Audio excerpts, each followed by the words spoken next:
Aloha, j'espère que vous allez bien. On se retrouve aujourd'hui pour une vidéo un petit peu spéciale. J'espère qu'elle vous plaira. J'ai eu la chance d'avoir par téléphone un témoin qui a voulu absolument que je mette son témoignage sur ma chaîne, malgré que je ne fais pas trop de paranormal ni de cryptide. Cela m'arrive de temps en temps dans mes vidéos de trail. J'ai donc accepté après de longues heures au téléphone avec lui. Il a pu me raconter ce qui lui était arrivé en cette journée de 2015.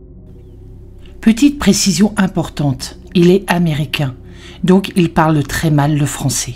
Veuillez l'excuser.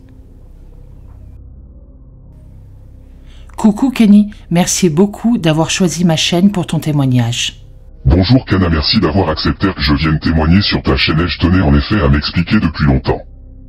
Sur cette journée pour ma part, tu es une des seules chaînes que je connaisse qui ne juge pas.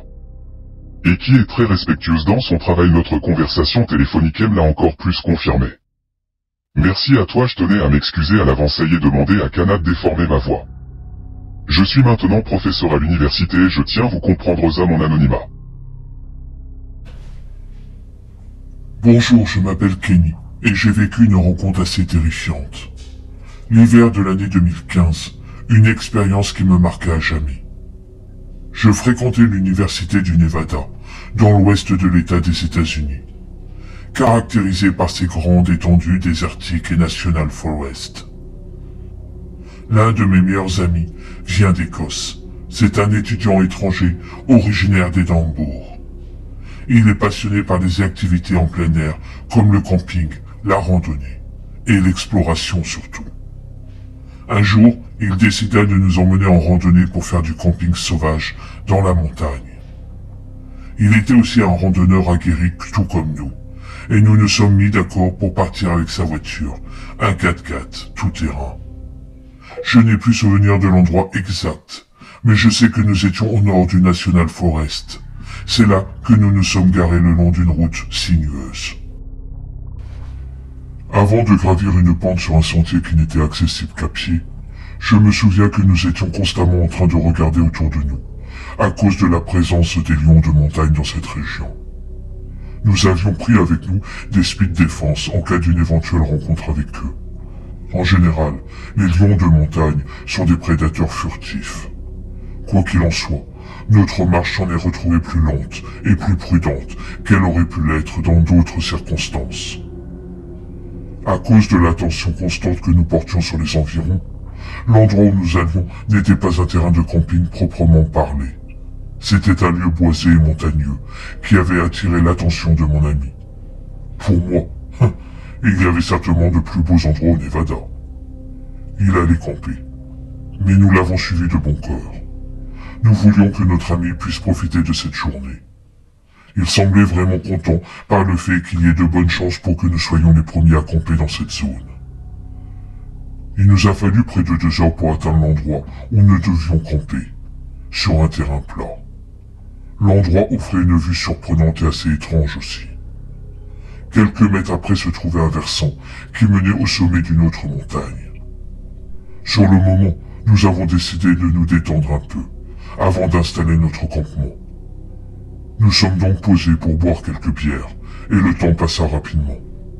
Nous étions tellement concentrés sur les anecdotes des uns et des autres, que nous racontions.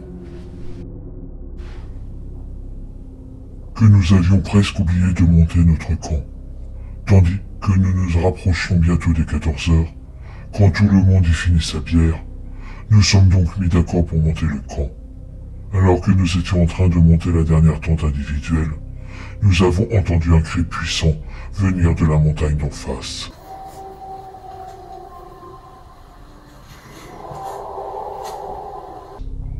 Malgré l'étrangeté du cri, ma première réaction a été de penser qu'il s'agissait peut-être de quelqu'un qui cherchait à nous faire peur. Mais quand nous avons tous les trois dirigé notre regard vers l'origine du cri, nous avons distingué une silhouette massive et sombre, recouverte de fourrure, se tenant dans l'ombre. Mon ami demandant ce que c'était en nous le montrant du doigt. J'en sais rien, mais j'ai pas l'impression qu'il s'agit d'un être humain, lui répondis-je. Pour ma part, j'étais choqué par la vue de cette créature. On aurait dit un primate, vu la largeur de sa carrure et la taille de ses bras. mais ne ressemblait à aucun singe que nous connaissions, car il avait de longues jambes.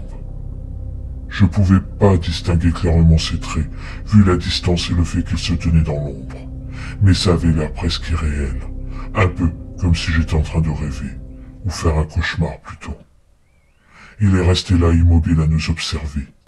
Alors, une onde de peur partit de mon bras, en bas de mon ventre, pour se répandre dans le reste de mon corps. Désolé pour la description, mais c'est une sensation que j'ai beaucoup de mal à décrire. J'avais le profond sentiment que quelque chose n'allait vraiment pas. Et je me suis retrouvé coincé entre l'envie de fuir et celle de rester immobile par peur de commettre une imprudence. J'avais la sensation que nous n'aurions pas dû être là.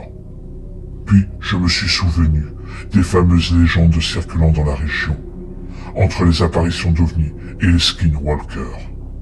Certaines personnes affirmaient avoir aperçu la créature connue sous le nom de Bigfoot.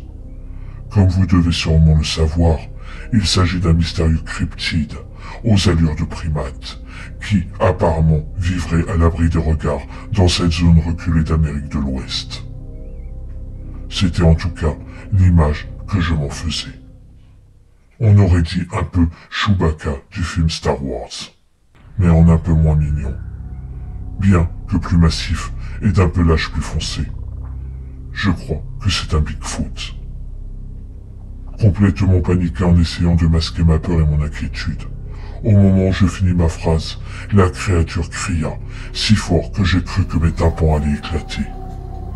Je voulais vous préciser que pour moi, c'était humainement impossible pour un homme de pousser ce genre de cri, et avec une telle puissance. Le deuxième cri était 3 fois plus fort que le premier. Son cri a dû porter sur plusieurs kilomètres. Si un autre randonneur passait dans les environs, il était tout simplement impossible que cette personne ne l'entende pas.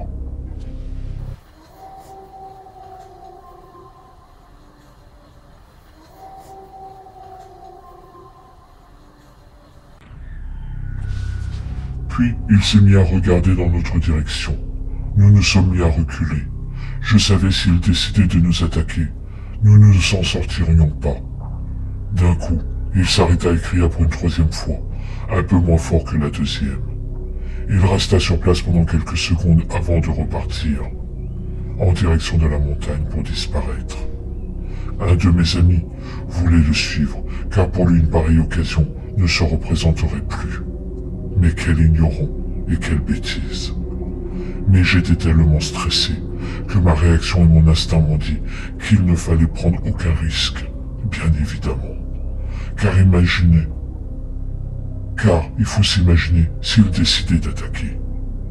Mon autre ami, pour notre sécurité, décida que nous devrions rester ensemble. Donc, nous décidâmes de suivre mon premier ami qui voulait absolument le suivre. Mais quelle idée! Je n'étais pas trop rassuré. Je ne prononçais aucun mot pendant que nous marchions. Nous étions concentrés sur le moindre mouvement provenant de la montagne. Quelques minutes se sont écoulées. Nous arrivâmes sur une crête qui nous offrait un large panorama. C'est là que j'aperçus une silhouette marcher à environ une centaine de mètres, en direction d'une autre colline qui nous faisait face. Mon ami Steve l'a également remarqué, parce qu'il la pointa du doigt. Il pointa l'endroit exact, où je l'aperçus avec la distance et l'ombre de la montagne.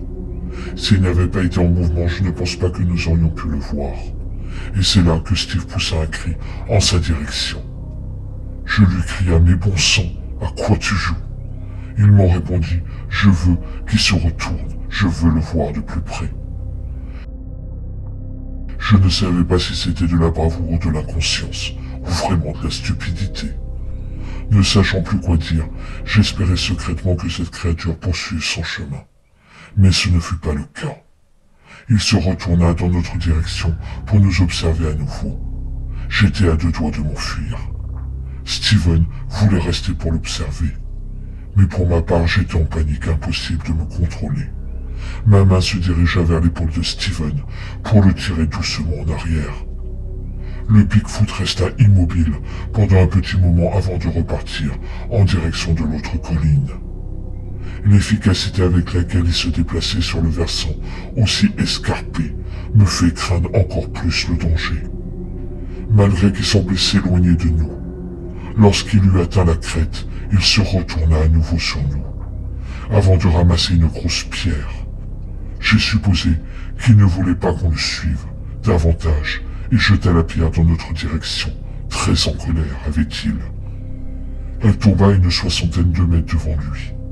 Heureusement pour nous, il ne semble pas vouloir nous attaquer. Et il resta là, à attendre sûrement pour voir si nous tenterions de nous rapprocher encore de lui. Pour moi, il nous mettait en garde.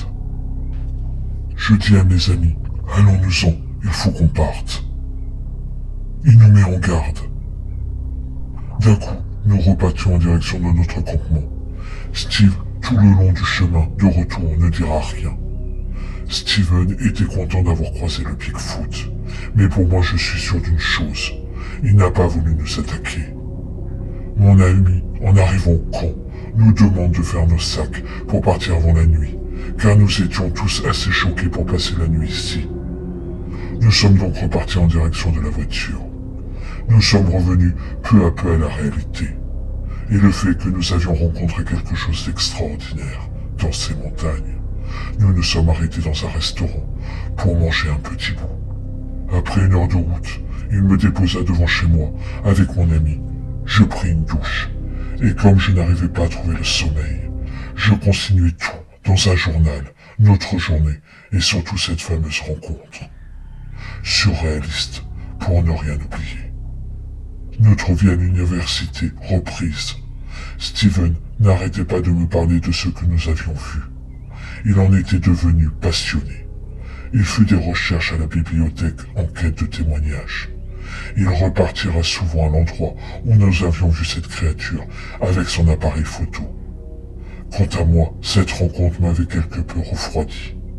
À chaque fois que Steven me demandait de l'accompagner, je prétextais que j'avais du travail. Au cours des mois qui suivent, Steven nous présenta une étudiante avec qui il avait discuté. Elle nous raconta qu'un jour elle se promenait pas loin de là où nous étions, avec son père. Elle me soulagea d'un grand poids, car elle nous expliquait exactement ce qu'on avait vécu. Elle aussi et son père avaient vu cette créature. Je n'étais pas fou.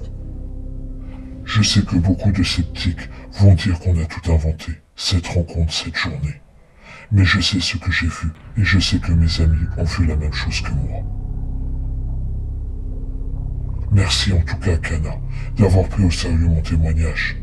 Tu es une personne très professionnelle et très sympathique. Je te remercie encore. Merci surtout à toi, Kenny, pour ta confiance.